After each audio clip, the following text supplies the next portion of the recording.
Jeg har alltid hatt en dragning til sjø og vann. Så at jeg bare skulle bli fisker, eller ha et eller annet med sjøen å gjøre, det var avgjort fra dag 1. Ole Helge startet egentlig i 1959 som 15-åring da han gikk ombord i en småtråler, Stentor, ute i det gamle fiskeværet Nyksund. Og ønsket om å ha en egen båt var jo selvfølgelig til stede.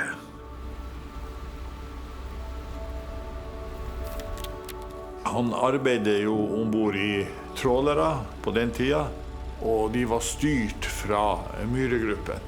Slik at det å gjøre noe utenfor Myhre-gruppen, det var ikke helt enkelt, for de hadde stor makt og stor innflytelse, og var på mange måter de som styrte fiskerinæringen. Og han begynte selvfølgelig også sammen med andre fiskere å tenke, noen av de her trålerne må jo kunne være privateid. Det neste det var jo da selvfølgelig å bygge båt, men det som det krevende i den tida, det var å skaffe egenkapital. Nei, hvis vi kan si at noe tid var på dypt vann, så var det vel under byggingen av den første Prestfjord. De som sier at det er vanskelig å finansiere et prosjekt i dag, de har ikke opplevd sånn som tida var da. Jeg vet jo at når de skulle kjøpe fiskekasser til denne båten, så måtte de sette husene våre i pant.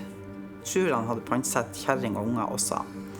For vi hadde veldig dårlig råd da.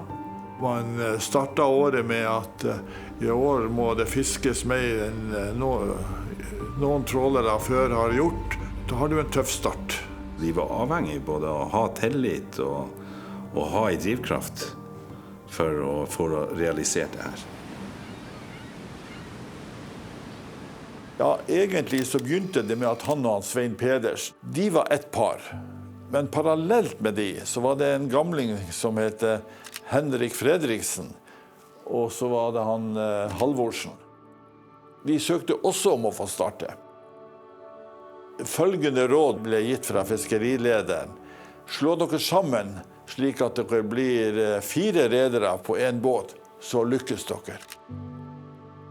Da vi bygde den første båten, det var i en periode med stor inflasjon, som gjorde det at du kunne selge båten nesten før han var ferdig og ha en gevinst på det.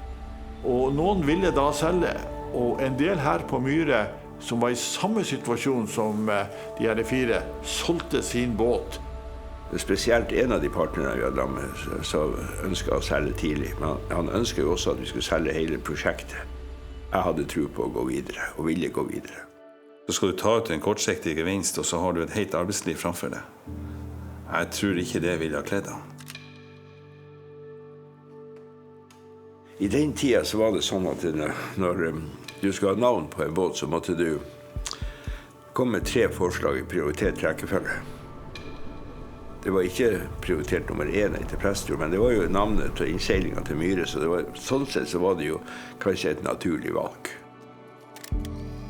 Det store med den båten var jo at den var veldig moderne, og ble allerede da omtalt som, skal vi si, en framtidas båt. De var litt forut sin tid, eller i pakt med de aller beste lenger sør i landet. De visste meget godt, da de sjøsatte Prestfjord, at de måtte fiske godt. Da måtte de fiske bedre enn noen andre trålere hadde gjort før dem her i landet, for å klare seg. Og det gjorde de. Og de klarte seg godt.